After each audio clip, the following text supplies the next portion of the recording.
তো গাইস, আজকে আছে প্রথম সেমিফাইনালের সেকেন্ড লেগ, মোহনবাগান বনাম ওড়িশা এফসি বিবেকানন্দ জওহরদি ক্রীড়াঙ্গনে। তোমরা জানো আগের ম্যাচটা আমরা 1-2 হেরেছি। ফার্স্ট লেগের কথা বলছি আমি, কলিঙ্গ স্টেডিয়ামে। কিছু কিছু ছোট ছোট মিস্টেকের জন্য, কিছু কিছু অন দ্য স্পট কিছু ভুল ডিসিশনের জন্য হয়তো আমরা আগের ম্যাচটা হেরেছি, কিন্তু আজকের ম্যাচটা জানো মোহনবাগান সাপোর্টারদের জন্য কতটা ইম্পর্টেন্ট, মোহনবাগানের জন্য কতটা ইম্পর্টেন্ট। কারণ যতই লিগ শিল্ড আমরা জিতে যাই না কেন, যতই পরের বছরে এফসি আমরা ডাইরেক্ট এন্ট্রি পাই না কেন, আইএসএল কাপ তো চাই। কাপ কিন্তু মোহনবাগান সুপার জায়ান্টসের কাছে একটাই আছে, এটিকের কাছে দুটো ছিল, বাট মোহনবাগানের কাছে একটাই আছে। তো কি কি নীতি হতে পারে আজকে আমার মতে? কারণ আমি তো আগেই বলেছি আমি কোনো ফুটবল এক্সপার্ট নয়, আমি ক্রিকেটের 2-3টে কমেন্ট তবুও করতে পারি, কারণ আমি একটা সার্টেন লেভেল অবধি ক্রিকেট খেলেছি, বাট ফুটবল আমি কোনোদিনই প্রফেশনালভাবে খেলিনি। সো মানায় না, সত্যি কথা বলতে পঞ্চায়েতি ছাড়া এটা কিছুই না। তো যতটা আমি বুঝি as a fan, as a sports fan, as a Mohun Bagan fan, কিছু পয়েন্ট এবং আমার মনে হয় পার্সোনালি আমার মনে হয় খেলাটা যতটুকু কিছুটা হলেও তো বুঝি। তো আগের দিনের প্রথম যে ভুলটা আমি আজকে আরেকবার আবার বলতে চাই, ফার্স্ট অফ অল হচ্ছে কামিন্সকে যদি সেরকম সিচুয়েশন দাঁড়ায়, আবার যদি আমরা প্রথম হাফে বা প্রথম 15 মিনিটের মধ্যে যদি আমরা গোল কনসিভ করি, তাহলে আমার মতে কামিন্সকে নামানোর দেরি করাটা উচিত হবে না। কারণ আগের দিন যখন আমরা কামিন্সকে নামানো হয়েছে তখন 80 মিনিট পেরিয়ে গেছে এবং প্রায় বাকি যে 10 জন ছিল তারা সবাই প্রায় এক্সস্টেড হয়ে গেছিলো, এবং আগের দিন দুটো রেড কার্ডও হয়েছে। যে গোল করেছে ডেলগাডো এবং আমাদের সাদিকু, দুজনে রেড কার্ড খেয়েছে। রেড কার্ডটা ঠিক আছে, ইন্টেন্স ম্যাচ ছিল, ওইরকম ম্যাচে আমরা সাধারণত রেড কার্ড দেখেই থাকি। আমরা যদি এল ক্লাসিকো, আমরা ইংলিশ প্রিমিয়ার লিগের বড় বড় ম্যাচ দেখতে চাই, বা যে কোনো ইন্টেন্স ম্যাচে এটা একটা সবসময় পসিবিলিটি থেকেই থাকে রেড কার্ড, ইয়েলো কার্ডের ব্যাপারটা নিয়ে আমি কথা বলবো না। এবং আগের দিন সত্যি কথা বলতে লিস্টন এক একটা ক্রস বার করছিল, কিন্তু লিস্টনকে যে ফিনিশ দেবে, সেই ফিনিশ দেওয়ার মতো মাঝখানে কেউ ছিল না। স্ট্রাইকিং আগের দিন মোহনবাগানে আমি আগেও বলেছি ক্লামজি হয়েছে, আজকেও বলবো, কারণ আশা করব আজকে যে সাপোর্টটা পাবে, আজকে আমাদের জওহরদি ক্রীড়াঙ্গনে ম্যাচ আছে, আজকে হোম গ্রাউন্ডের এমনি একটা বড় সাপোর্ট পাবে। আর তার থেকেও বড় কথা, টিকিট সোল্ড আউট হয়ে গেছে অনেক দিনে, আমি যেতাম, কিন্তু এই যা গরম এবং ইম্পসিবল।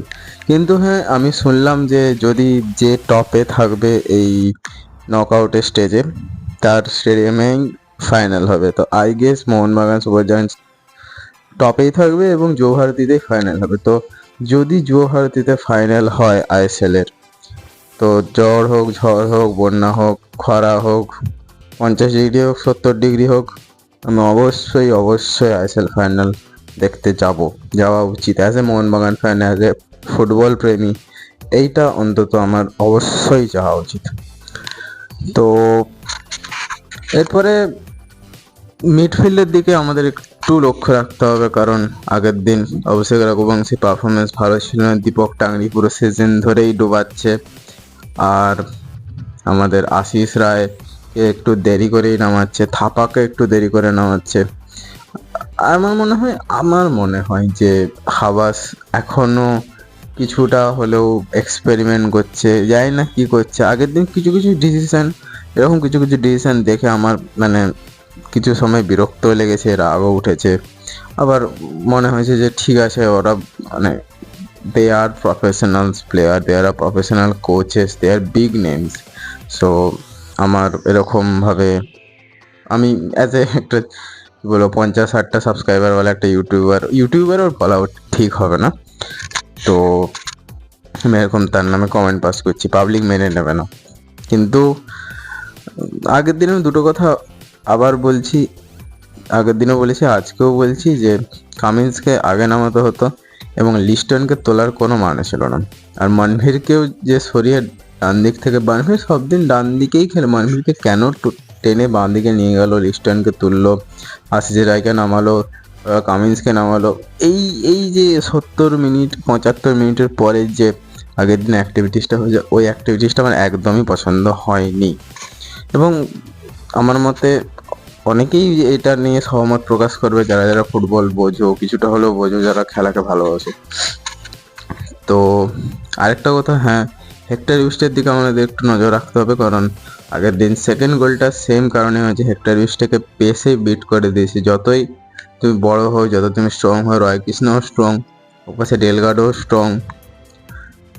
তো দেখা যাক গাইস, সার্জিও লোবেরা কি ছক কাটে আজকে আমাদের জন্য যুবভারতী ক্রীড়াঙ্গনে, রয় কৃষ্ণা কীভাবে নামে, আমরা কি সেই 2023 ইন্ডিয়ার সেই যেরকম পুরো ফাইনাল সেমিফাইনাল অব্দি খেলে 10টা গেম জিতে লাস্ট গেমটা আমরা হেরে গেলাম, এরকম কি পুরো সিজনটা আমরা দাপট দেখিয়ে সেমিফাইনালে আজকে আমরা হেরে যাব, নাকি মোহনবাগানদের আজকে ফ্যানদের জন্য, প্লেয়ারদের জন্য একটা নতুন আরেকটা ইতিহাসের দিন লেখা হবে, এবং পরের যে 4th মে যে ফাইনালটা, সেই ফাইনালটাকে আমরা যুবভারতী ক্রীড়াঙ্গনে দেখতে পাবো। দেখা যাক দেখতে পাই কি পায় না। তার জন্য আমাদের আজকে কী করতে হবে, ফার্স্ট অফ অল মোহনবাগানকে সাপোর্ট করতে হবে, 7:30 থেকে জিও সিনেমা পড়তে বসে যেতে হবে, এবং যারা যারা স্টেডিয়ামে যাচ্ছ তারা ফাটিয়ে দাও স্টেডিয়াম। আজকে পুলিশ মানার কোনো দরকার নেই, ফাটিয়ে দাও স্টেডিয়াম। আমি ওরকমভাবে ইলিগাল কোনো কাজ করতে বলছি না, এই ভাই সব নিয়ে আমাকে ফাঁসাবি না। আমি বলছি সাপোর্ট, চিল্লিয়ে গলা ভোকাল জাস্ট। আর এমনিতেও এখন স্টেডিয়াম নিয়ে মানে ভিতরে ঢোকার নিয়ে প্রচুর কড়াকড়ি যে কোনো স্টেডিয়ামে, তো কিছু নিয়ে যাওয়ার উপায় নেই, বেকার সব করেও লাভ নেই। আর শান্তভাবে ভালোভাবে খেলা দেখাটাই আমার মতে ভালো। আমিও বহু জায়গায় খেলা দেখতে গেছি, ইন্ডিয়ার মোটামুটি অনেক স্টেডিয়ামেই গেছি। তো আগে যত অনেক কিছু এন্ট্রি ছিল, কিন্তু এখন সেসব সম্পূর্ণভাবে বন্ধ ফর সিকিউরিটি পারপাস, এবং ভালো, অবশ্যই ভালো, জিনিসটা ভালো। তো দেখা যাক গাইস আজকে কি হয়, আজকে আমাদের রাতের ঘুমটা কেমন হয় মোহনবাগান ফ্যানদের জন্য। ইস্টবেঙ্গল ফ্যানরা আমি জানি অবশ্যই উতবলা হয়ে থাকবে যাতে মোহনবাগান আজকে হারে। শুধরাবি না তোরা, কোনোদিন শুধরাবি। তো ভিডিও ভালো লাগলে ভিডিওকে লাইক করবে। জানি ভিডিওটা সেরকমভাবে কোনো ইনফরমেশন বা বিশেষ কোনো টপিক আমি কভার করিনি, বাট তবু as a Mohun Bagan supporter, as a ভারতীয় ফুটবল প্রেমী, আমার এটা উচিত যে আজকের এই বিশেষ ম্যাচের, এই ইন্টেন্স ম্যাচের কিছু কাভার আপ, কিছু পয়েন্টস তোমাদের সামনে তুলে ধরা। দেখা যাক গাইস, 7:30 থেকে আমি অবশ্যই এই জার্সি পরে জিও সিনেমা পর্দায় বসে যাবো মোহনবাগানকে সাপোর্ট করতে। তোমরাও বসো এবং তোমাদের সমস্ত মোহনবাগান সাপোর্টার বন্ধু বান্ধবদের সাথে ভিডিওটা শেয়ার করো, চ্যানেলকে সাবস্ক্রাইব করো এরকম আরও নতুন নতুন এবং স্পোর্টসের সমস্ত আপডেটের জন্য।